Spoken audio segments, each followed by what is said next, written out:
impressão daquele momento da Universidade de Brasília, que você foi em 64, foi? Foi.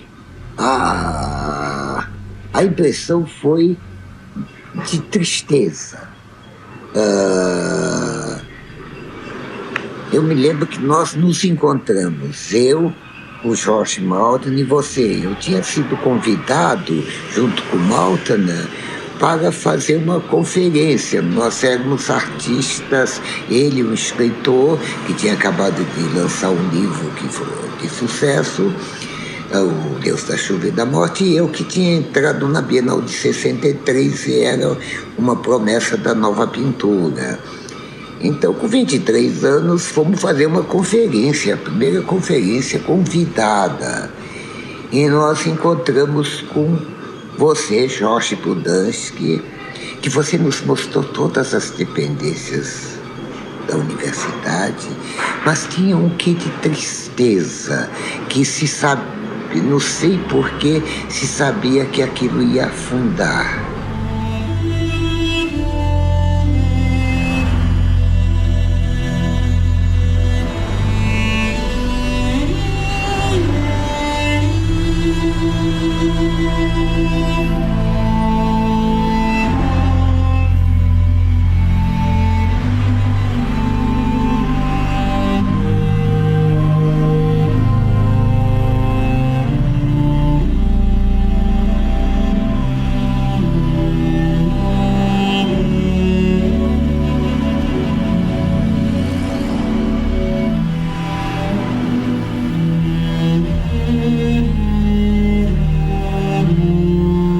Brasília era uma utopia e a universidade um sonho que entusiasmava a gente dos 4 cantos do Brasil.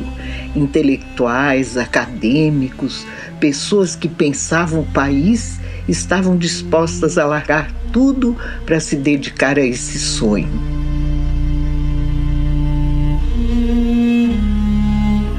A construção de uma universidade catalisava o sentimento de uma nova maneira de se pensar o Brasil.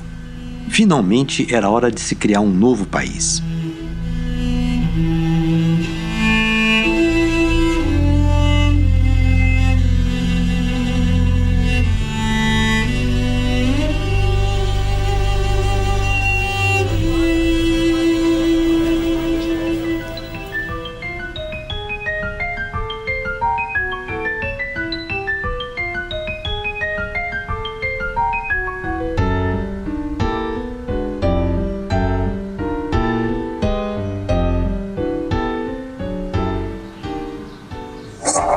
E de que eu posso ainda adquirir, né? Mas a minha coleção pessoal de Brasília é muito grande. Tem muita coisa. Quer dizer, uma aqui que eu quero saber. Como é o nome desse Ordef? Arranja um lápis para mim, vai. Tem lápis? Tem. Onde é que é? Em cima da mesa? Deixa eu vou passar aqui. Ordef quer dizer o quê? Dedo ao contrário. Agora eu vou levar. Ordep da Bahia também, né? Nós fizemos um diretório, foi a Cristalina, a gente foi acabar lá para financiar o diretório.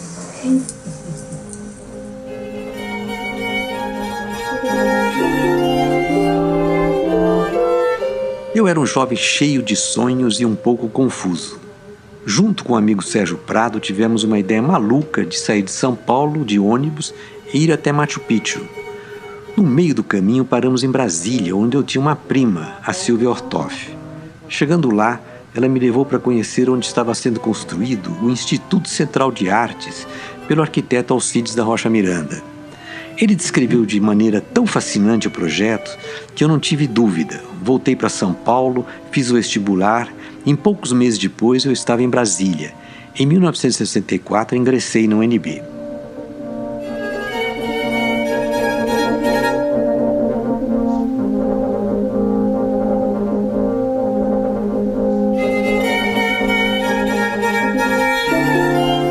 Cheguei em Brasília em 1962. Meu pai era paulista, do Partido Comunista, tradutor, editor e amigo de todos os intelectuais de São Paulo. Um dia ele encontrou Darcy Ribeiro no aeroporto. o Darcy chegou para ele e disse: Neves, vamos agora comigo para Brasília. Estamos construindo uma universidade lá e eu quero você com a gente. Meu pai foi parar lá por conta do entusiasmo do Darcy e eu fui parar lá pelo entusiasmo do meu pai. A universidade tinha sido concebida pelo Darcy e pelo Anísio Teixeira nos moldes das mais modernas e mais requintadas universidades do mundo.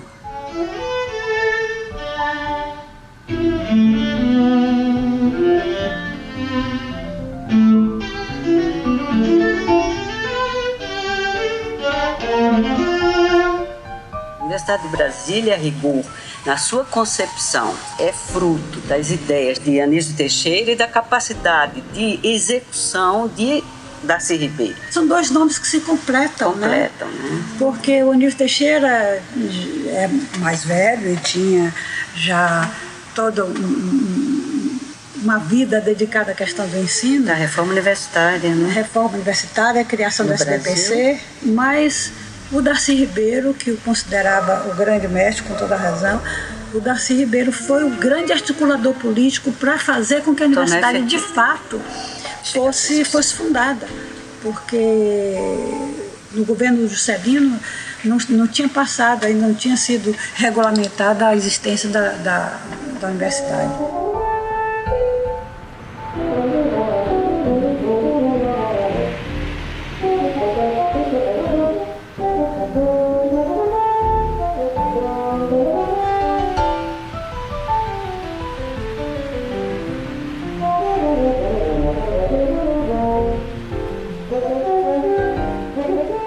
Quem pensou primeiro em fazer uma universidade no ainda projeto de Brasília foi o arquiteto e urbanista Lúcio Costa, que junto com Niemeyer desenhavam a nova capital do país. Dois dos maiores arquitetos do século XX. Lúcio Costa planejou a cidade e Niemeyer desenhou seus edifícios e monumentos. Lúcio Costa acreditava que, mais do que um centro administrativo, a cidade tinha uma vocação para ser um importante núcleo cultural do país, e assim incluiu a criação da universidade em seu plano piloto.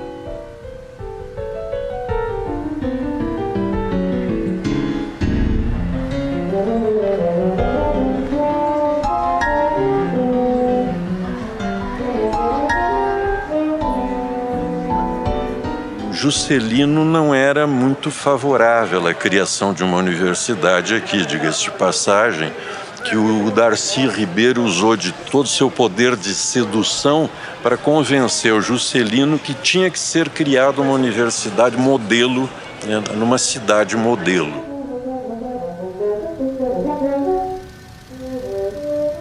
O governo julgava que uma cidade burocrática não poderia ter uma universidade, que não caberia uma universidade em uma cidade administrativa. E eles alegavam que o estudante aqui dentro do campus ia perturbar a paz, o silêncio político da esplanada dos ministérios. Essa pretensão de isolar a universidade não deu certo.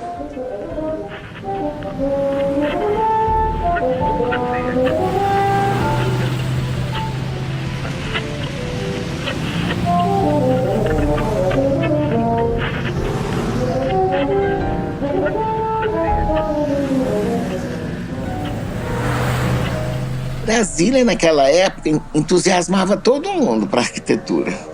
Porque nós víamos assim coisas, formas, né, maravilhosas serem feitas e todo mundo estava fazendo experiência.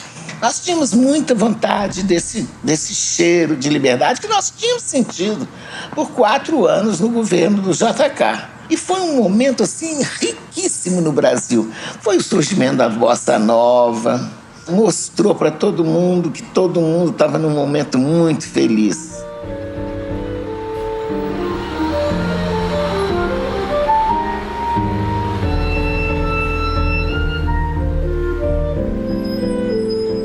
Brasília era país do futuro. Isso estava introjetado. Não era uma coisa epidérmica ou da pele para fora. Era algo interiorizado em cada um das pessoas que viveu o Brasil naquela época.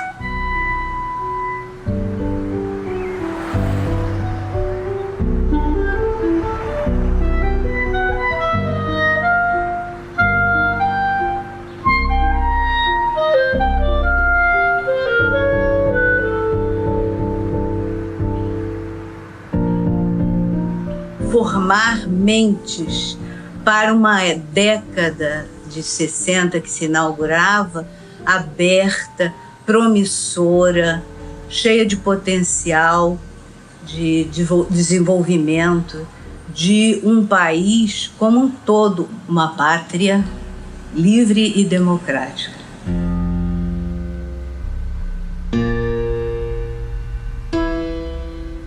Em 62, quando Darcy, no expediente de um senso de oportunidade enorme, ele se meteu na Câmara, justamente na renúncia do Jânio Quadros e pela mão de Filinto Miller, torturador célebre do governo de Getúlio, que estava presidindo a sessão e o projeto da universidade estava na mesa. E aquilo foi feito muito a toque de caixa por conta da situação que se criou com a renúncia de Jânio. Ninguém sabia o que fazer do poder naquela hora. O Congresso fechava, ou o Congresso não fechava, o Congresso tomava atitudes, e o Darcy sentou-se lá no fundo da galeria, esperando, com o projeto na mesa. E aquela história, né? Projeto tal, número tal, no CCC. Batia na campa, aprovado. Foi assim que o Darcy aprovou o projeto da criação da Universidade de Brasília. Isso foi alguma coisa de milagroso, porque instaurou na universidade, mesmo por um período breve, um projeto revolucionário.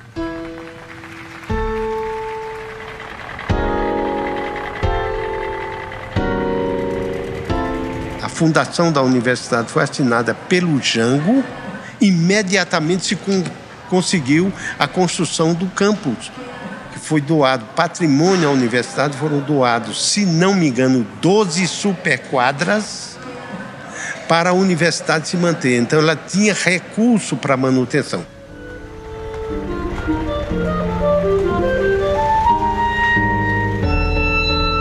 Darcy pediu: essa cidade é de Oscar Niemeyer, ele deveria desenhar os primeiros prédios da universidade.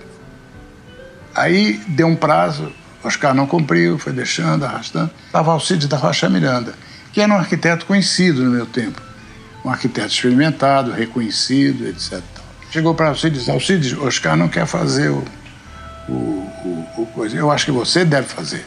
Alcides era muito amigo de Oscar, entendia todas essas birutagens de Oscar assim, com uma elegância fantástica. E no momento X ele disse assim: Luiz Humberto, você vai me ajudar aqui. Aí eu era jovem arquiteto, ansioso, comecei a trabalhar com Alcides, né? E Alcides era assim, um aprendizado que você tinha com ele, fantástico. Um troço assim, para mim mudou o rumo da minha vida, né? Começamos o trabalho e, na verdade, eu, Darcy e Alcides é que entramos primeiro no campo da universidade com lama pelo tornozelo, que chovia, né?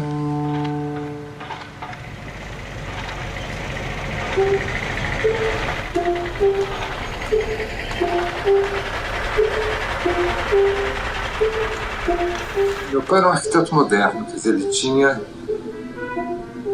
a fé no futuro, né? E a fé que a arquitetura poderia melhorar a humanidade. Né? Quando meu pai começou a fazer os projetos para a UNB, que são os primeiros projetos da UNB são dele, né? Ele formou uma equipe, ele praticamente morou no campus nesse período durante a obra, quer dizer, as plantas saíam da prancheta e iam direto para o canteiro de obra, então não tinha um intervalo entre o projeto e a execução, e ao mesmo tempo ele estava já conversando sobre a estrutura do próprio instituto, né?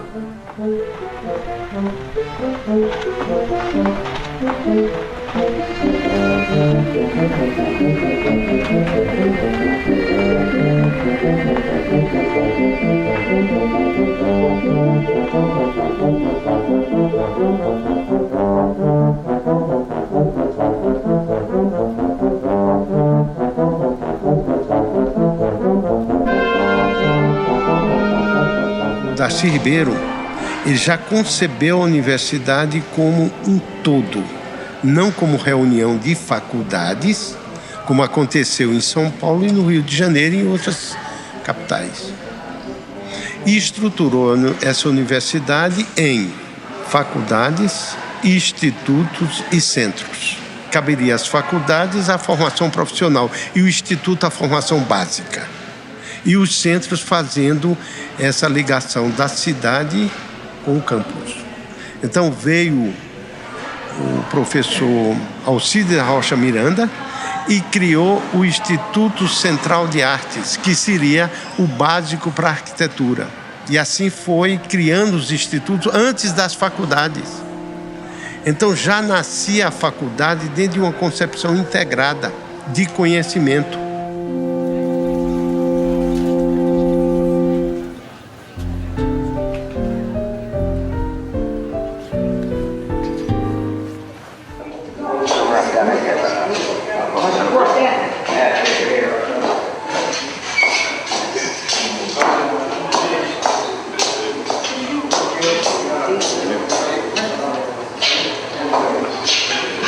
Sabe, Niemeyer, quando eu estive em Brasília, e eu convivi muito com Anísio, até a morte dele em 71, né? A concepção da universidade era dele, né? Aqui então é o texto que Oscar escreve sobre a universidade. Como é que foi pensada, como é que foi conceituada e como é que chegou no projeto de arquitetura, né? Aqui é a produção em francês.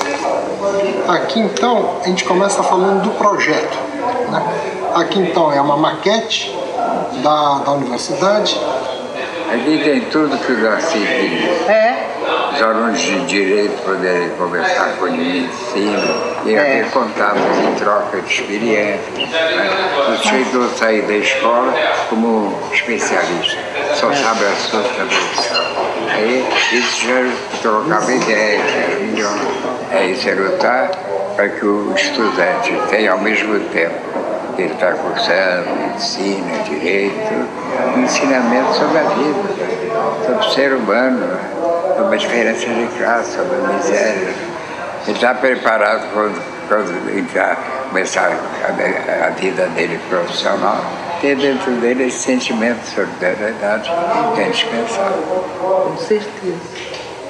Não está alienado, né? Está vivendo. De modo que esse livro que eu fiz agora é justamente sobre o problema do jovem, que sai da escola um especialista. Ele não conta com o mundo que espera por ele. É terrível. Né? Então ele quer ser o vencedor. É uma merda.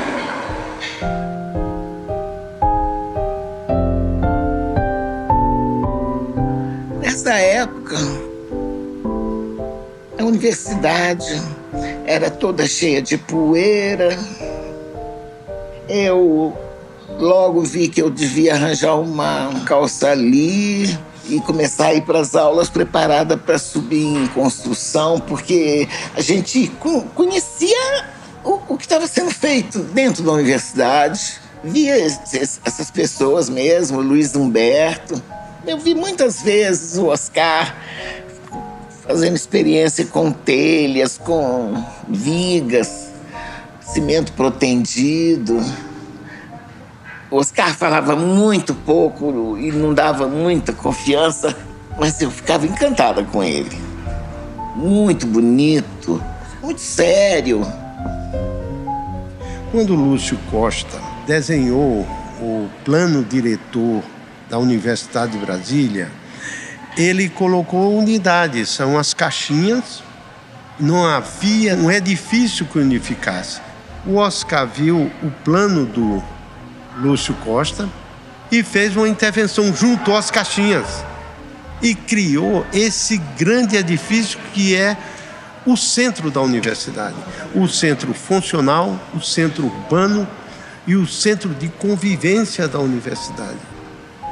A obra fundamental da universidade, que era o Minhocão. O Minhocão é que deu também uma certeza da continuidade da universidade. Por sinal, uma arquitetura assim, muito bem concebida. com o espírito da época, mas até hoje ela é nova.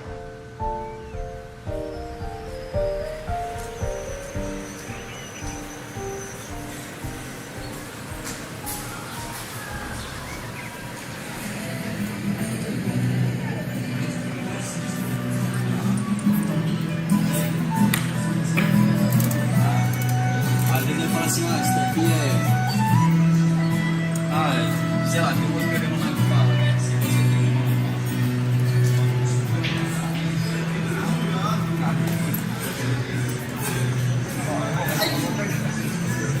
você tem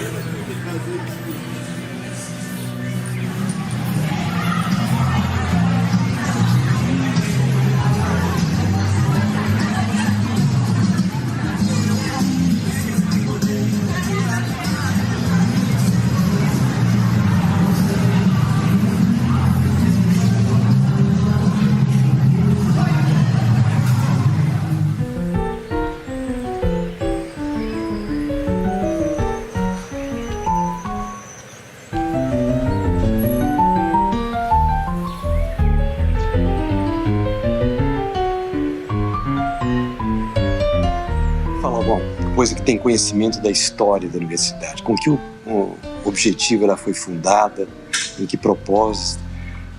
Não sei se vocês ouviram falar em Darcy Ribeiro, Anísio Teixeira, que são os fundadores da universidade. O que isso diz para vocês?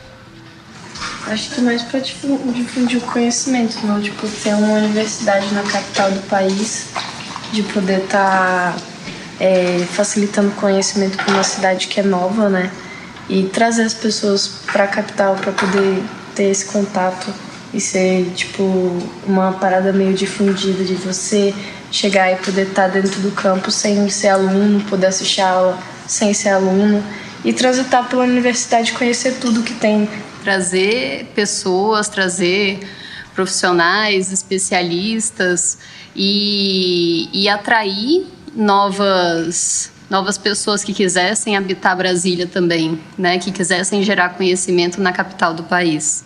Você encontra várias pessoas, tipo, ao redor de Brasília, em Brasília, que elas fazem, tipo, a universidade aqui já tem muito tempo e elas chegam e perguntam, como é que tá lá? E é muita coisa igual.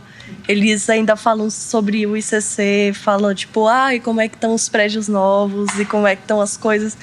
E eu acho que isso é uma coisa que continua na história da universidade, sabe? O jeito que ela é preservada, mesmo que não é muito preservada. Mas a história que ela tem nas construções. Sempre que vem outras pessoas de outras cidades para cá, eu faço questão de passar pela UNB e as pessoas ficam sempre surpresas que o campus ele é aberto, né? Diferentemente de ir numa cidade grande, onde o campus às vezes é espalhado pela cidade, os prédios, né? Ou são áreas que são fechadas, cercadas mesmo. Aqui na UNB é tudo aberto e integrado na cidade. Eu sempre achei isso incrível, assim. É uma coisa muito inteligente. O ICC, os prédios, né? São construções que elas despertam algo afetivo em mim muito forte. Me emociona muito o campus da UNB. Eu gosto muito daqui. Acho lindo.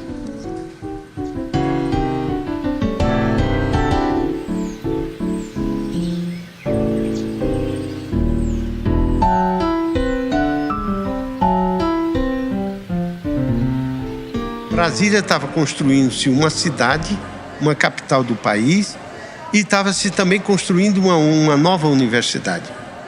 E isso empolgou de tal forma os intelectuais que saíram físicos de alto gabarito, pesquisadores internacionais, e vieram para cá, para trabalhar para cá, inclusive o Salmeron, Ciro dos Anjos e etc. Esse projeto foi realmente fantástico do ponto de vista da mobilização. Porque ele tinha uma ideia política de ser a universidade um centro de transformação do país. Passei no vestibular e eu e minha irmã Sônia fomos juntas cursando letras, tendo aulas não só do curso de licenciatura de letras, como aulas de sociologia com o professor Darcy Ribeiro, aulas de filosofia com o professor Iulo Brandão, aulas de linguística com professores alemães convidados, estudando na primeira biblioteca do Brasil, que funcionava 24 horas e que foi ofertada pela Fundação Ford, e aprendendo o que era uma utopia. Dizia-se assim: vocês formem logo porque vocês vão participar da administração do país. Universidade de Brasília, quintal do Palácio do Planalto, nós todos nos tornaríamos trabalhadores de um Brasil mais espraiado por esse território nacional inteiro.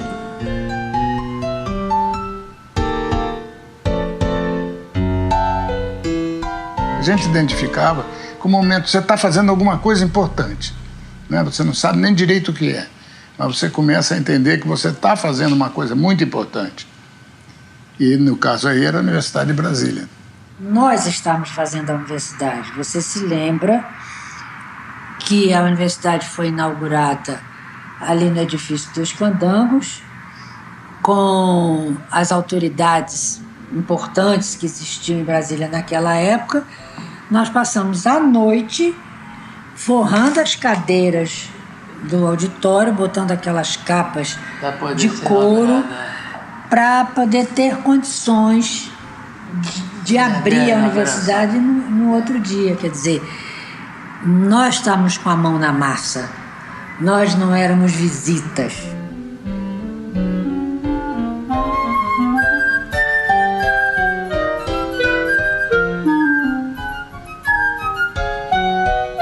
Para mim, a universidade foi a grande revolução do ensino superior brasileiro.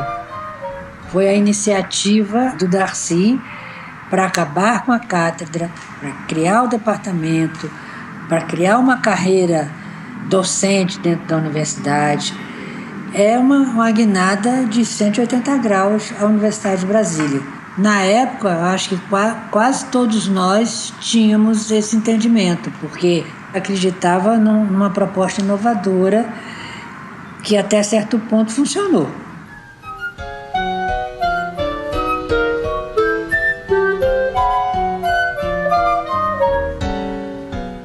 O Instituto Central de Artes representava essa euforia.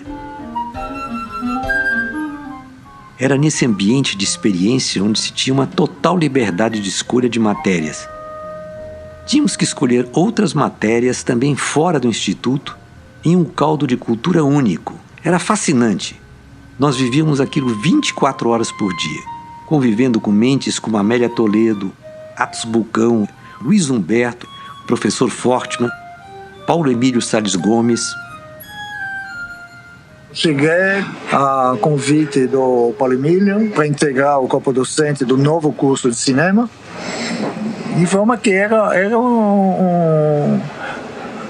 um espírito de renovação total, não é? Numa sociedade nova, ou em direção a uma sociedade nova, numa universidade nova, numa cidade nova.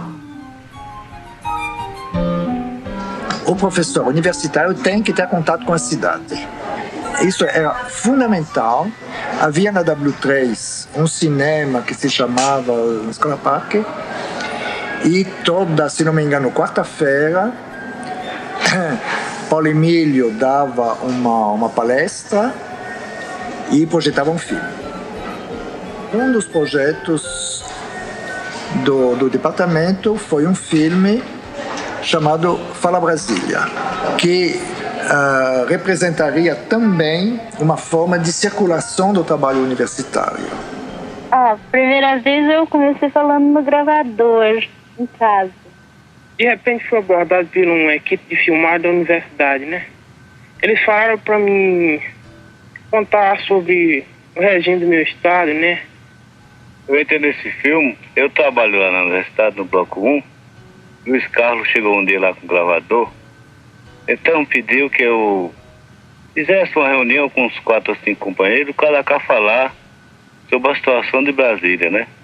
Creio eu que seja esse filme baseado, procura assim, de estudos sobre o modo de falar, assim dizendo, sotaque, melhor dizendo, de cada pessoa, de cada estado do Brasil.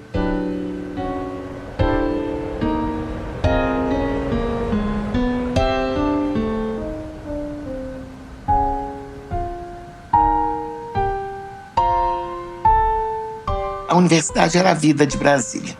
Fechando a universidade, fechou a vida, porque lá é que nós tínhamos o concerto do Cláudio Santoro, todo sábado de manhã.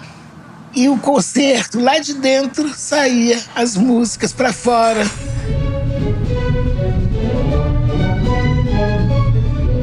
Ele começou para montar um departamento de música, né? E veio em 1962. E para isso, nós saímos pelo país, né? Para contratar os professores, né? Era muito difícil no princípio você conseguir trazer. O pessoal que veio no início da universidade veio todo de fora pelo entusiasmo que eles tinham em fazer a universidade, construir aquela universidade de sonhos. Então ele fazia parte da coordenação total da universidade. Foi fundada imediatamente a Orquestra de Câmara com os professores da universidade. Essa orquestra dava concertos todos os sábados. Esses concertos ficavam lotados, que vinha gente não só da cidade, mas todos os outros professores terminavam as aulas antes do concerto para garantirem o acesso ao auditório da música, que era pequeno, não cabia todo mundo. Então se abria aquelas janelas que vão do chão até o teto e o pessoal sentava nos jardins em volta, na grama em volta do auditório. Então aquilo era uma coisa imperdível, né?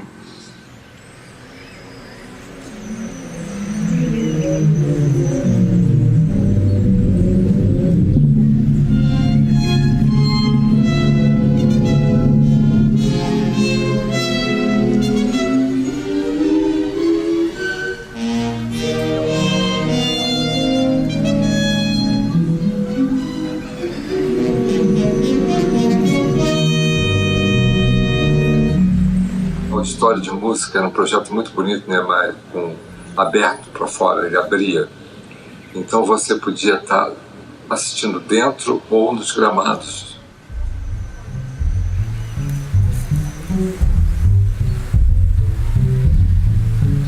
A universidade acontecia não só no momento da aula, ela acontecia o tempo todo. Nós aprendíamos, nós convivíamos entre nós, alunos e professores, 24 horas por dia, nos bares, nos cinemas, nas conversas.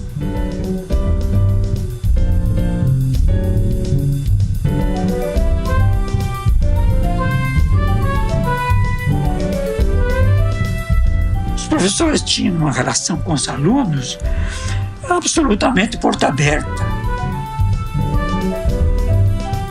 O professor tinha suas aulas, tinha um momento para orientar os alunos e tinha outra parte onde havia uma relação muito mais liberta.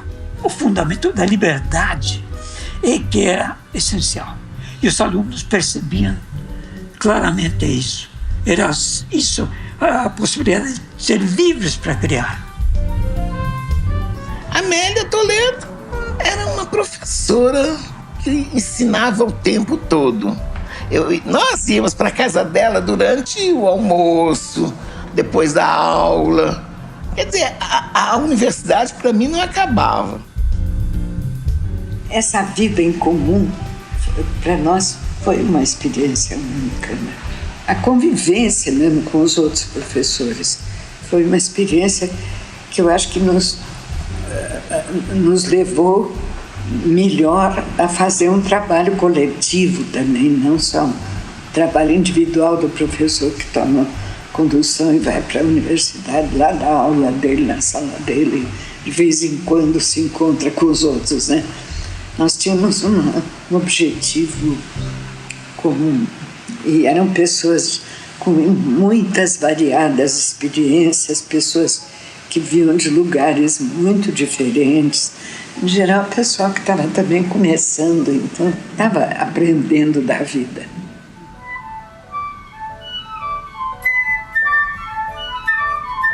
O convívio entre professores e alunos era uma coisa maravilhosa.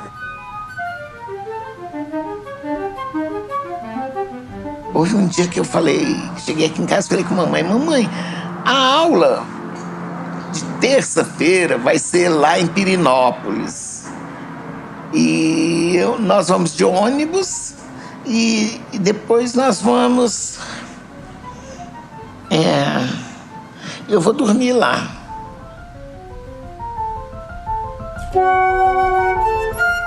Nunca tinha acontecido isso comigo, nunca tinha saído de casa. Fiquei num hotel com a Amélia, com a Marília. Comecei a namorar o Eudoro lá em Pirenópolis. E foi assim que eu aprendi o barroco mineiro, o barroco brasileiro.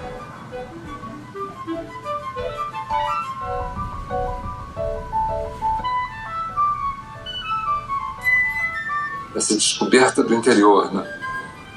Você chegar em cidades coloniais, como, sabe, Goiás Velho, descoberta de Goiás Velho, que era remoto, era muito longe, você levava 10 horas para chegar em Goiás Velho de Brasília.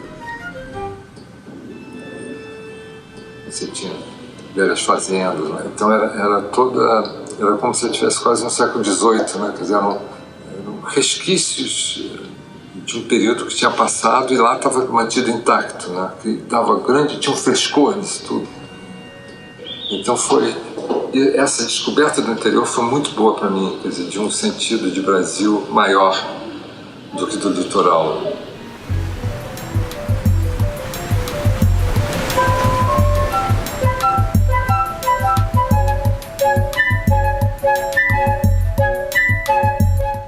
O fato de Brasília estar no meio do Brasil nos dava a possibilidade de nos abrirmos para um mundo completamente novo e sair dali para explorar o país.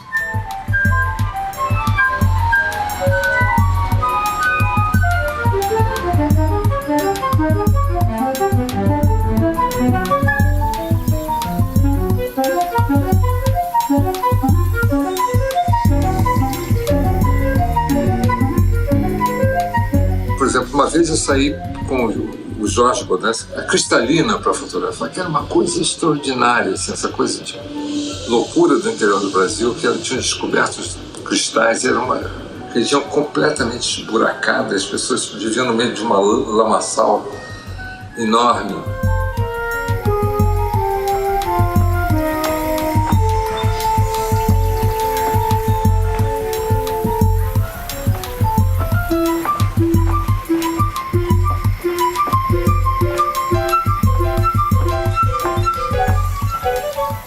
Esse momento foi fundante, vamos dizer, não só da universidade, como da minha personalidade, da minha pessoa e da minha relação com o meu país. Eu não conhecia o Brasil, né? Eu de São Paulo, saí de São Paulo, fui para Brasília, e a partir de Brasília que eu percebi o que é o Brasil. Comecei a perceber que o Brasil é muito grande, que o Brasil é muito diverso, né? Isso para mim era um dado totalmente novo. E surgiu essa minha vontade de conhecer o Brasil, né, de sair por aí. Nós começamos primeiro mais timidamente a viajar para Pirenópolis nos fins de semana, depois para Goiás Velho, e nas primeiras férias pegamos um barco no Rio São Francisco e descemos o Rio São Francisco até Juazeiro e Petrolina, dali pegamos um trem para Salvador, né, quer dizer que atravessamos cortamos o coração do Brasil, né? Foi a primeira vez que eu entrei para o interior, né? E fomos de carona de caminhão, sem dinheiro nenhum, dormindo em rede.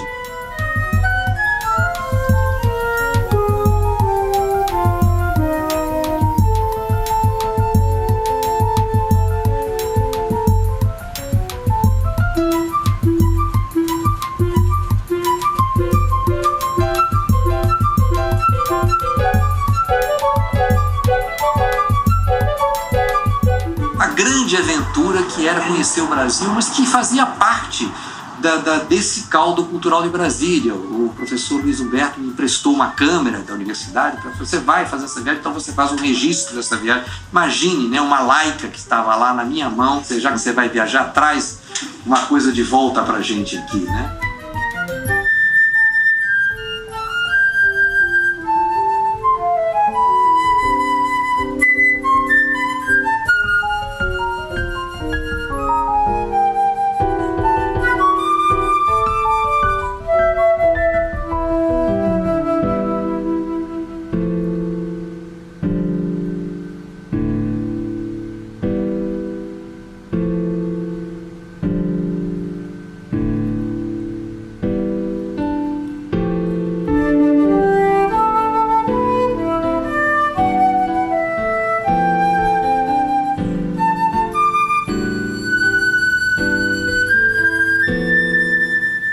essa vivência muito típica dos anos 60, né?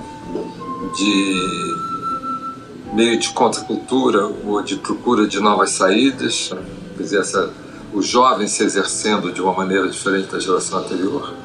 Isso tudo no meio da Universidade de Brasília, que dava a chance da gente se encontrar, conversar. Então a Universidade de Brasília, além da parte formal, de ensino, ela tinha uma abertura para convívio. E essa abertura para convívio deu margem a muita criação e propostas. Todos morávamos praticamente juntos.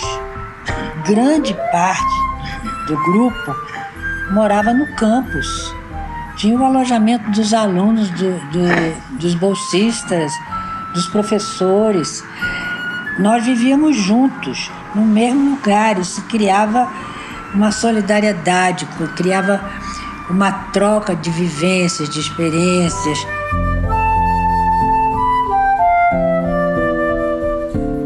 O primeiro alojamento que a gente teve foi na Zanóis. Era literalmente um barraco, em que a gente puxou, para a gente fazer um chuveiro, a gente puxou uma mangueira do vizinho para a água escorrer, né? O barraco não tinha luz, né? Bem no meio do cerrado, mas era um local típico de alojamento dos estudantes. Um centro, até o Paulo Emílio, né, teve uma vez lá, né?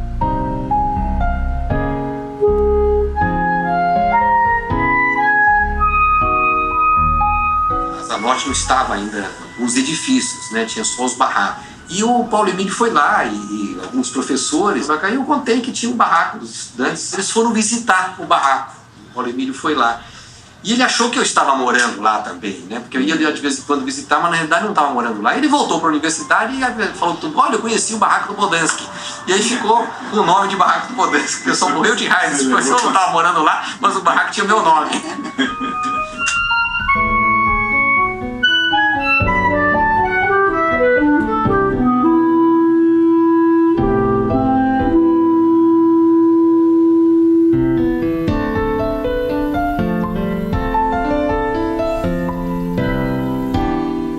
O campus tinha essa relação com o Cerrado, né? Quer dizer, o campus era na franja do Cerrado.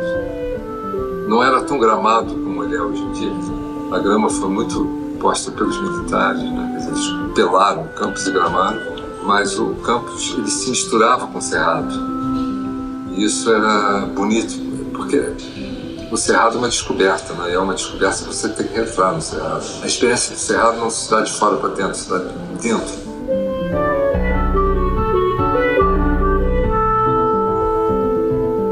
Você circulava pelo campus o tempo inteiro, sempre tinha gente circulando pelo campus. Então eu ia a caminho da Oca, onde nós morávamos, e encontro um professor de antropologia, me perguntou: olha, quer ir ao Xingu amanhã? Esteja aqui às 7 horas da manhã. E era isso a universidade, era uma caixinha de surpresa diária. O Darcy era um camarada que, pelo seu contato assim com os índios, ele se deu conta que você tem que repassar o conhecimento. Ele não pode ser uma propriedade privada.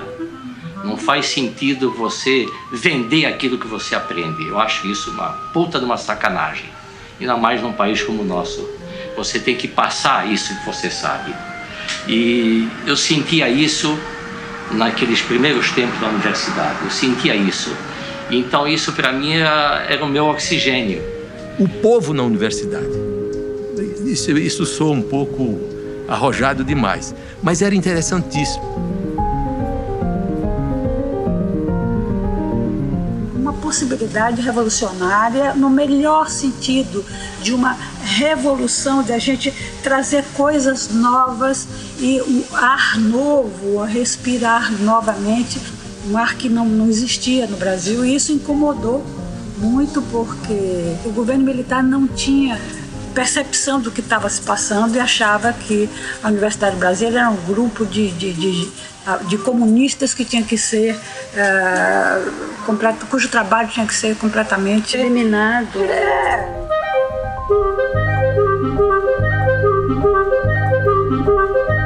O pessoal naquela época jamais poderia admitir tanta democracia, tanta discussão, tanta criatividade, tanta mudança. Era demais para o conjunto da obra, digamos assim.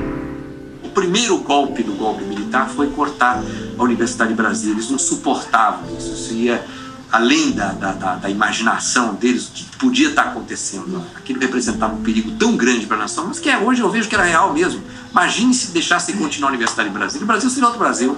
Esses caras não teriam entrado nunca, né? E eles perceberam isso antes da gente, né? E ceifaram tudo, assim, violentamente.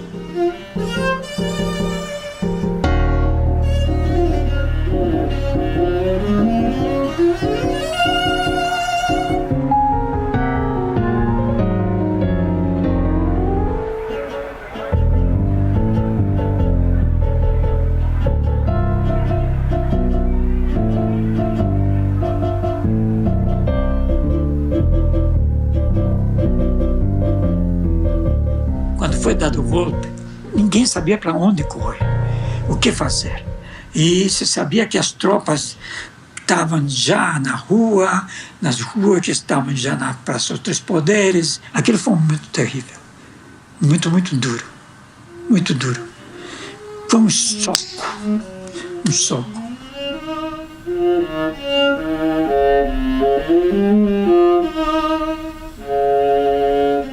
Essa foto com certeza foi feita, acho que no dia seguinte ao golpe, ou bem próximo, né? A gente vivia no rádio e pode-se ver nessa foto também cartazes enrolados, que eram cartazes cubanos que a gente colecionava, serigrafias lindíssimas, cartazes de filme e cartazes de propaganda da Revolução Cubana, que eram muito queridos. A gente tinha muito orgulho de ter esses cartazes que o pessoal trazia de Cuba, né? E se tornaram uma arma contra a gente depois. A gente não sabia o que fazer com isso, de repente alguém pega e o que vai acontecer. Então depois a gente acabou queimando eles, infelizmente.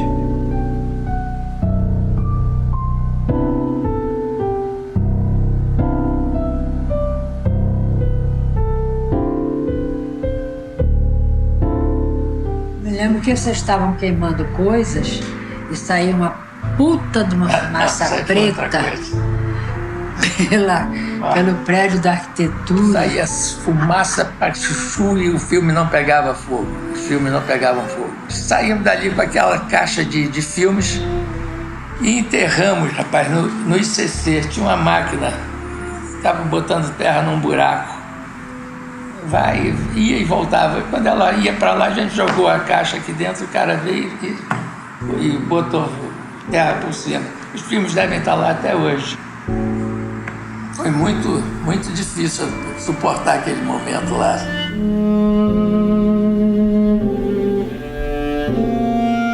A partir do golpe militar de 1964, a Universidade de Brasília sofreu inúmeras invasões.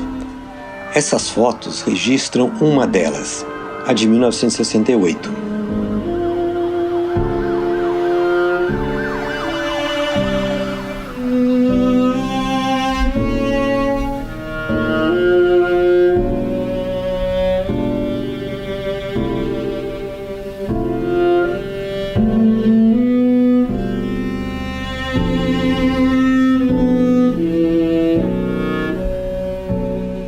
Estávamos trabalhando no Instituto de Arte, bateram na porta da nossa sala. Quando eu olho, estavam soldados enfileirados, entrincheirados, como se estivesse numa guerra, com metralhadoras apontadas para o Instituto de Arte. Era uma coisa tão surrealista que eu comecei a rir.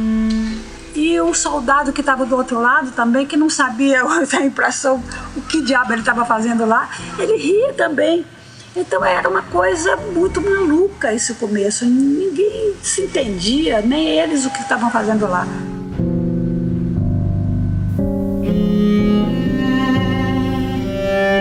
Nós ficamos lá a noite inteira, tomando conta.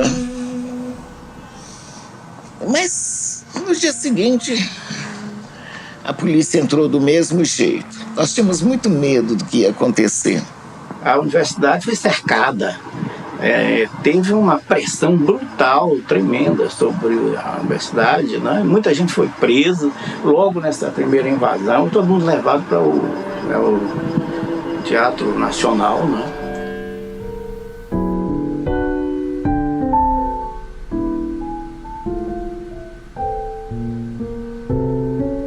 Entravam quebrando tudo, invadiam a biblioteca e faziam uma limpa nos livros, na base assim da maluquice, né? Da maluquice. Uma vez pegaram, por exemplo, o livro de engenharia, resistência de materiais. Aí a gente se divertia também, achava graça dessa pataquada que faziam.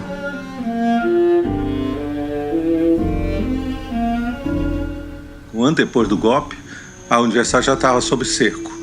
Era muito comum chegar na universidade e não poder entrar, porque a polícia militar de Goiânia estava lá saqueando a biblioteca, para ver se tinha algum livro subversivo. Um episódio que a gente não esquece nunca é que no dia do nosso casamento, que foi em maio de 64, 2 dos nossos padrinhos estavam presos. Então era um clima de insegurança. Depois foram presos outros, né? Foi preso o Grefe, foi preso vários deles. Foi muito ruim ter vivido esse período. Ítalo. Muito ruim, muito ruim. E muitos professores presos, Lincoln, enfim. Presos assim, por que prende professor? Eu não sei. A coisa foi se agravando. Primeira manifestação que eu participei de uma passeata, que aliás não era uma passeata, era uma demonstração na rodoviária, e a polícia começou a cercar o exército, e o pessoal dizia, vamos cantar o hino nacional que eles param. Aí começamos a cantar o hino nacional, eles não pararam, aí que atiçou eles, caíram de pau em cima da gente. Eu corri, tanto que eu saí da rodoviária e cheguei no primeiro ministério, na Esplanada, que não é perto. Eu não sei. Bom, eu tinha idade para fazer essa corrida, hoje eu não conseguiria.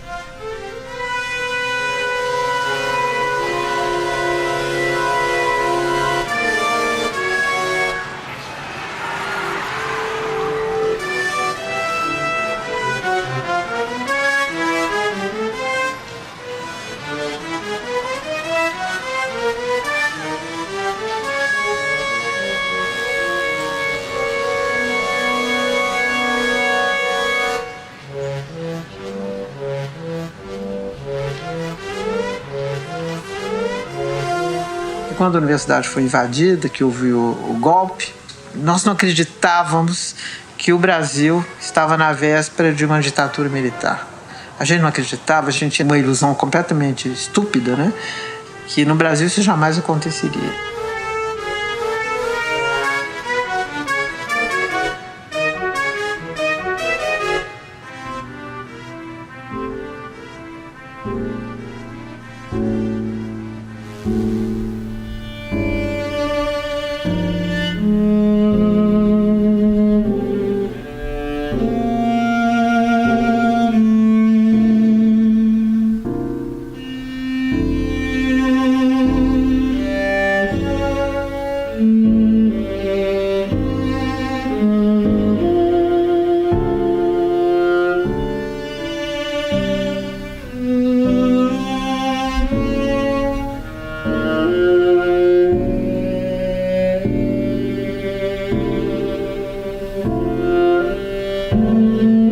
No golpe de 64 houve a queda de Darcy Ribeiro, a perseguição, essa gente toda, Anísio, todos os fundadores da universidade, verdadeiramente os fundadores da Universidade de Brasília.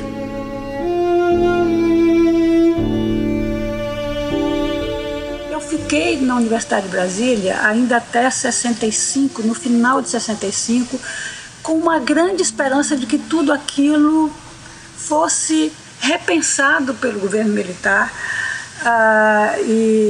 porque eles fizeram uma CPI no Congresso, que o professor Salmeron foi a pessoa que foi o relator da Universidade de Brasília, fez um discurso brilhante, maravilhoso, que foi jogado às traças, ninguém tomou conhecimento disso.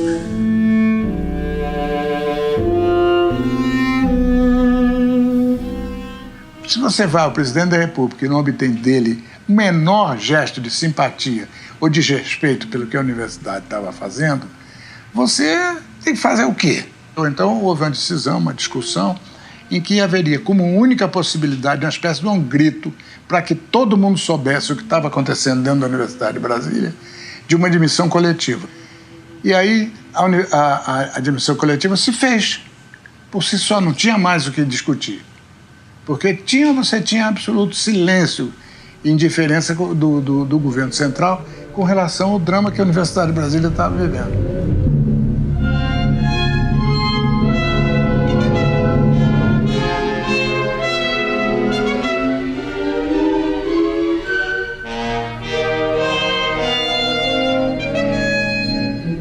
Nem todo mundo concordava com isso, mas eu devo dizer que com clara postura de que se eles querem nos demitir, eles que nos demitem. Não temos que fazer o trabalho para eles.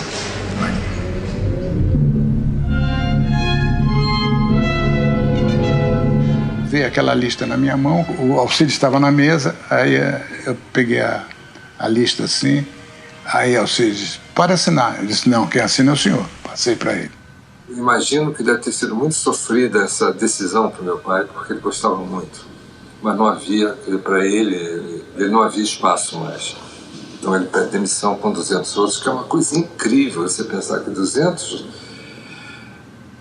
pessoas, não é? Parte da classe média, né? Com todos os compromissos que a classe média tem para o futuro, de compromissos financeiros e tal, rompem, pedem a demissão e saem. Foi de uma coragem fantástica.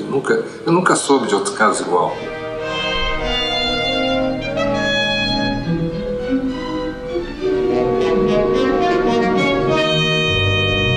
O fechamento da UNB, com a saída dos professores, foi a primeira vez que eu vi que ideias podiam acabar com a gente. Porque nós não tínhamos nada, nós só tínhamos ideias, nós não tínhamos nada que pudesse nos comprometer.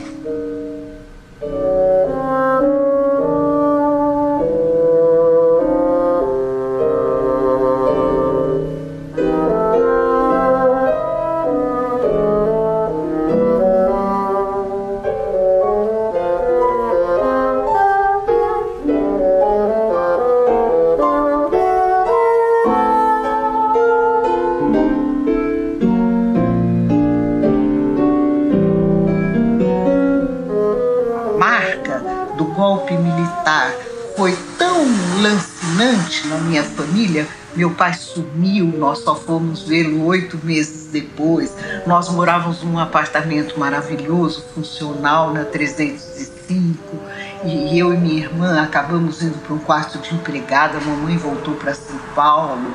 E para mim foi tão doloroso tudo aquilo, porque eu vi a saída do Darcy, a saída do Jango, a saída de todos os professores, todo mundo chorando, todo mundo sem dinheiro, e depois os boatos de que todos tinham roubado, que eu fiquei com horror moral a Brasília. Eu entendo perfeitamente a posição do Niemeyer e a posição do próprio Darcy, que nunca mais quis voltar e que olhava aquilo, isso aqui é uma filha minha que se perdeu.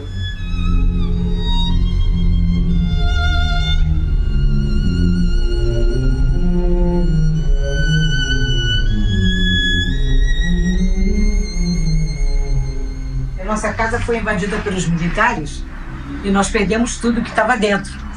A única coisa que sobrou, a música do Cláudio, foi salva, porque exatamente o presidente do Supremo Tribunal, que era nosso amigo, mandou o carro oficial dele lá em casa, pegou toda a música e levou para o apartamento dele. Entendeu? Por isso sobrou.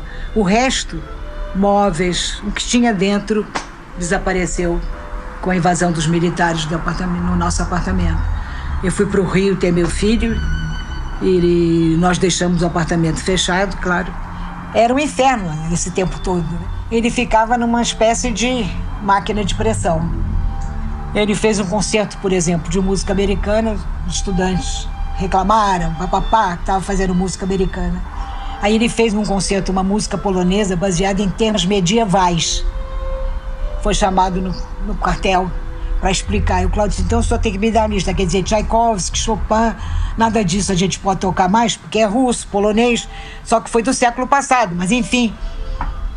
Só a ignorância dos militares, né? Para dizer que aquela universidade era comunista, né? Eu tinha muita admiração pela União Soviética, mas sabia como aquela universidade jamais existiria na União Soviética. Poderia existir nos Estados Unidos, na França, etc. Mas não num país totalitário. Mudou tudo.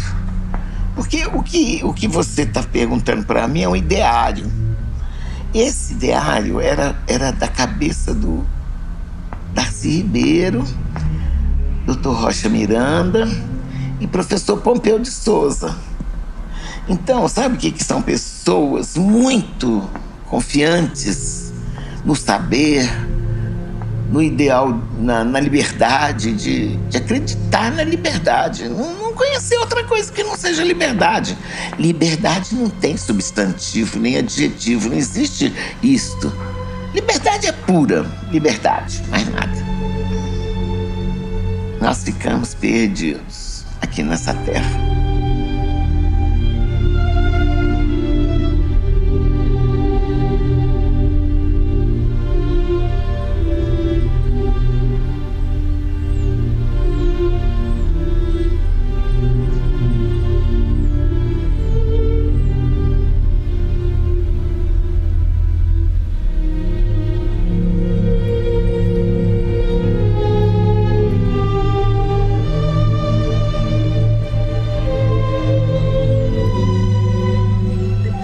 Militar e do fechamento, quando a gente ia sair, com a saída maciça dos professores, a universidade não tinha ninguém.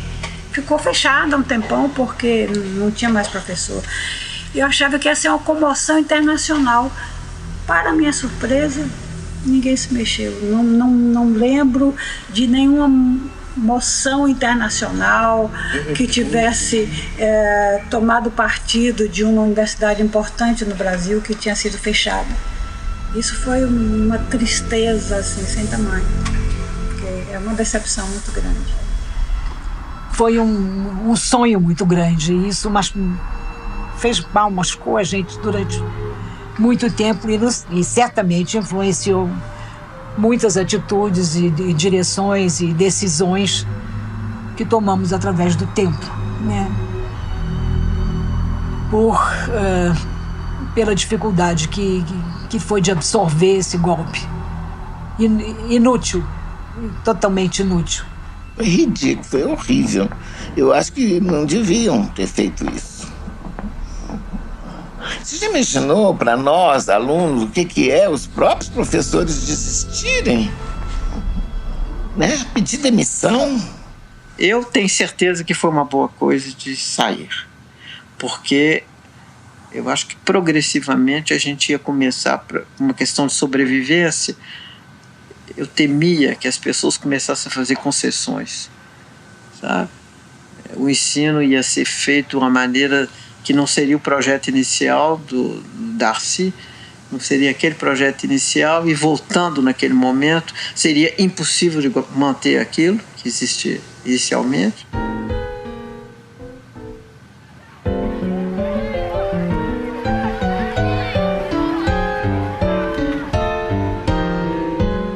Houve uma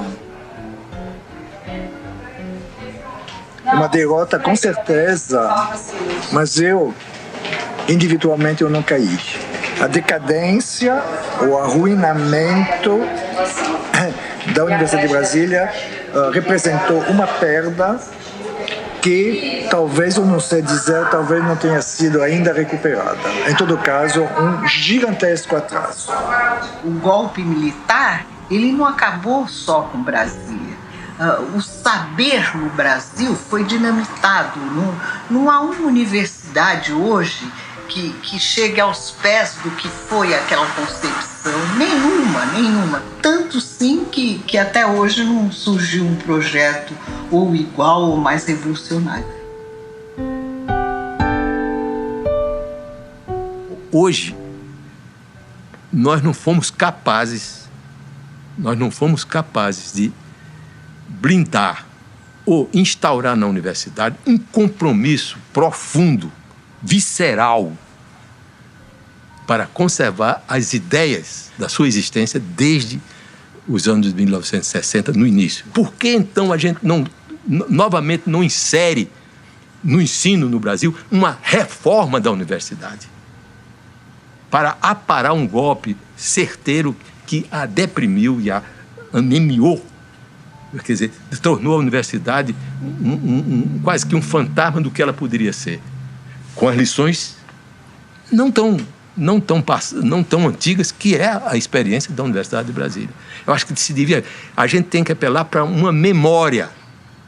E aí a gente se perdeu exatamente porque a universidade se omitiu, especialmente a Universidade de Brasília, que era, para ser exemplo, por que a universidade se exime de fazer um questionamento diuturno? A universidade não debate mais nada. A universidade se burocratizou. Onde que foi parar esse projeto?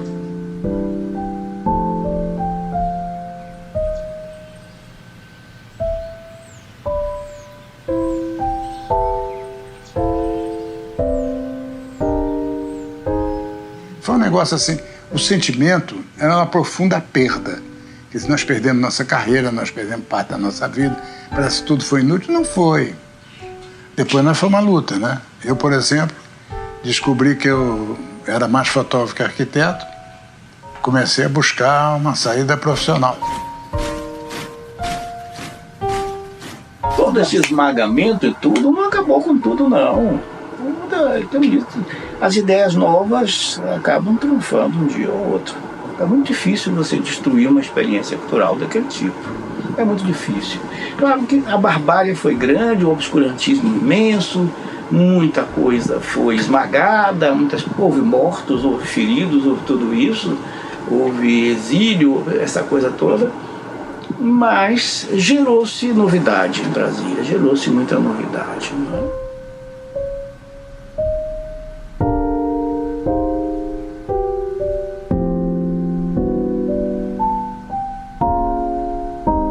Aquele instante foi uma tal explosão de força cultural que acho que marcou definitivamente. Acho que quem viveu Brasília naquele momento não saiu igual, né? É impossível, porque é o que a gente aprendeu e o que a gente viveu, né?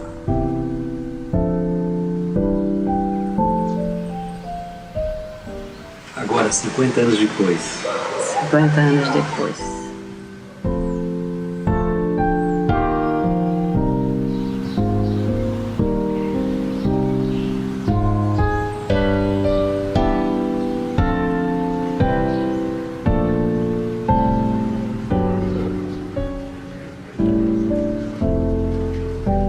Já faz muito tempo que a ideia original de Anísio Teixeira e Darcy Ribeiro foi interrompida.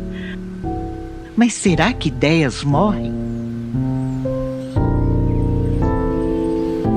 E sonhos podem desaparecer?